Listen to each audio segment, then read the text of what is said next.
Hey guys, this is the Investment Venturer, and welcome to the Investor Next Door podcast. Today we'll be discussing what's going on with Nike, Inc. ticker symbol NKE. I should let you guys know that anything said on this podcast should be used for information and entertainment purposes only. This is not investment advice, and I do not recommend diving into any project or trying any strategy without doing your own research first. Let's talk a bit about the company Nike Inc. at first. Nike Inc. is one of the world's largest and most recognizable companies in sportswear, athletic footwear, and apparel.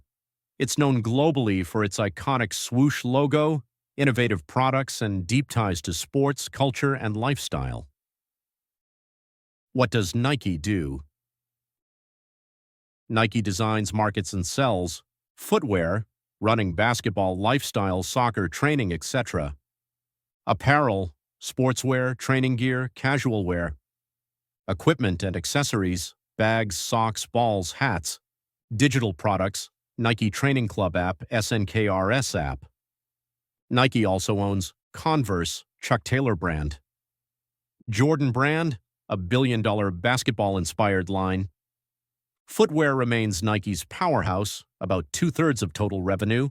Apparel is next, 30%. Followed by a smaller equipment contribution, 4 to 5%, and Converse at 4%. How does Nike make money? Nike earns revenue through wholesale, selling to retailers like Foot Locker, JD Sports, and Dick's Sporting Goods.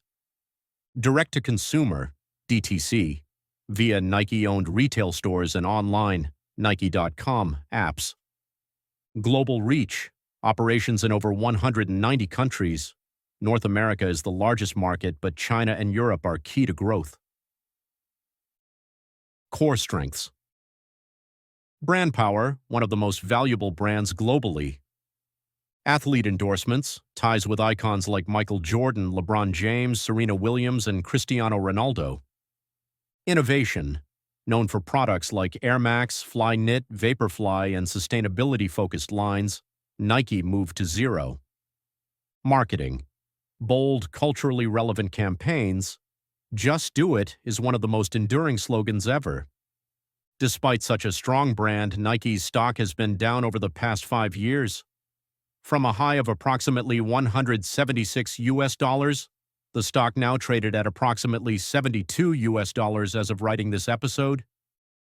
Challenges Nike faces: slowing growth in China, increased competition, Adidas, Puma, Under Armour, Hoka on running, margin pressure from tariffs and inflation, adapting retail strategy, balancing online versus wholesale, recovering from over-inventory and supply chain missteps.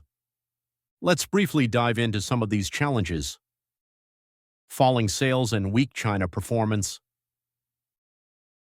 Nike's revenue growth has slowed, and in some quarters it declined outright.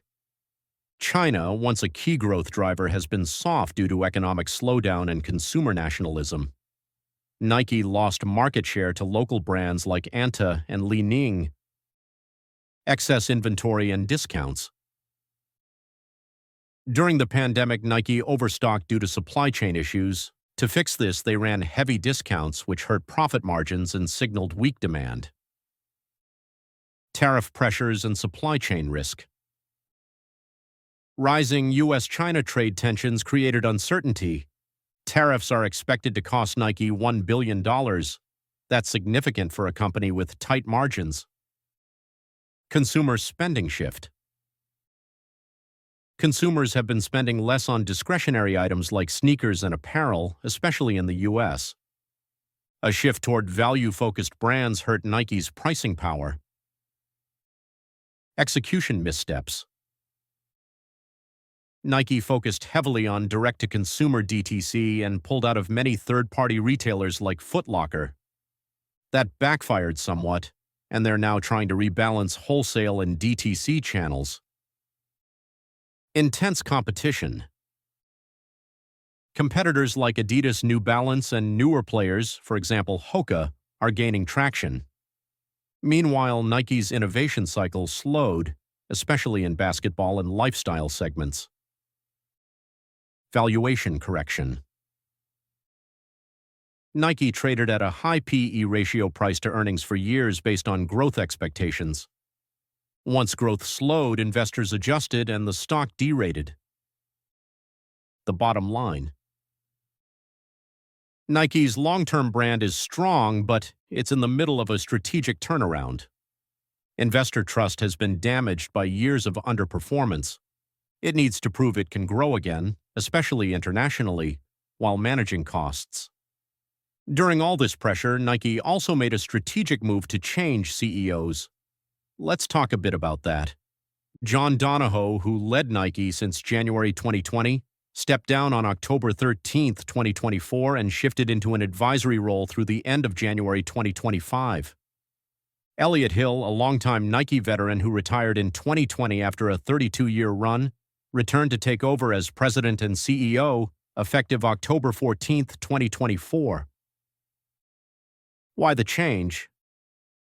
Donahoe focused heavily on digital and direct-to-consumer DTC channels, pulling back from wholesale and investing in e-commerce. That strategy ultimately led to weakening relationships with traditional retailers, falling innovation, and slowing sales. Nike's board opted to bring back Elliott Hill, a leader with deep roots in core performance categories and strong ties with wholesale partners. The aim: revitalize product innovation and restore balance between DTC and wholesale. What's changed under Hill? Since taking the helm, Hill has reorganized the senior team, appointing a new president of brand and innovation design chiefs, refocused strategy on core sports performance, inventory management, marketing impact, and rebuilding wholesale ties, delivered an encouraging fourth quarter 2025 earnings and first quarter 2026 outlook, providing early signs of stabilizing performance. Market response. Stock prices jumped approximately 8 to 10% in after-hours trading on the announcement, reflecting investor approval. Since Elliott Hill's arrival, Nike stock has continued to rally on the back of his turnaround strategy. On Thursday, June 26, 2025, Nike released earnings which caused the stock price to surge. Earnings beat. Nike reported Q4 revenue of $11.1 billion, about 12% lower year-over-year, beating expectations of $10.73 billion, and EPS of 0.14 topped estimates of 0.11 to 0.13. Stock rally. Shares jumped roughly 15% intraday to approximately $72 and have climbed approximately 20% in the past week. Tariff strategy. Facing approximately $1 billion in tariff costs, Nike has unveiled a supply chain shift, reducing China exposure from approximately 16% to single digits by 2026, U.S. price increases, and lean inventory management. Analyst optimism, upgrades and raised price targets, HSBC from 60 to 80, Truist to 85, BofA and JP Morgan also increasing targets, underscore renewed confidence. Institutional buying, hedge funds like KJ Harrison, LFA Lugano, MMBG, and others took newer larger positions in Q1. Analyst view and market context. Despite a 12% Q4 sales drop and an 86% earnings decline, Nike's ability to outperform, paired with a stronger-than-expected Q1 outlook, has convinced the market this could be a turning point. The broader market's positive tone, driven by easing trade tensions, is also supporting Nike's breakout. Where it stands now. Short term, the rally looks strong, but Q1 is expected to decline mid-single digits with compressed margins due to tariffs. Outlook. Analysts envision a swoosh-shaped recovery, with price targets clustering around $80 to $85 and upside potential of 10 to 20% from here. Risks. The turnaround depends on successful inventory clearance, implementation of tariff mitigation, U.S. consumer demand, and stabilizing Chinese growth. Final take. The market has clearly responded favorably to Nike's earnings beat, active steps to counter tariffs and supply chain shift. Investor sentiment is upbeat, with strong short-term momentum and analyst optimism. Still, the full recovery hinges on sustaining cost control and global demand, especially in China. That's all for today, folks. Thank you for listening to my podcast. Be sure to subscribe to the Investor Next Door podcast on your favorite podcast listener. If you're watching on YouTube, be sure to like and subscribe for future episodes. Follow me on social media to stay updated.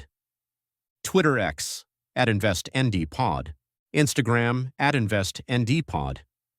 Share this episode with your friends if you've learned something valuable from this podcast, and I'll see you guys next time.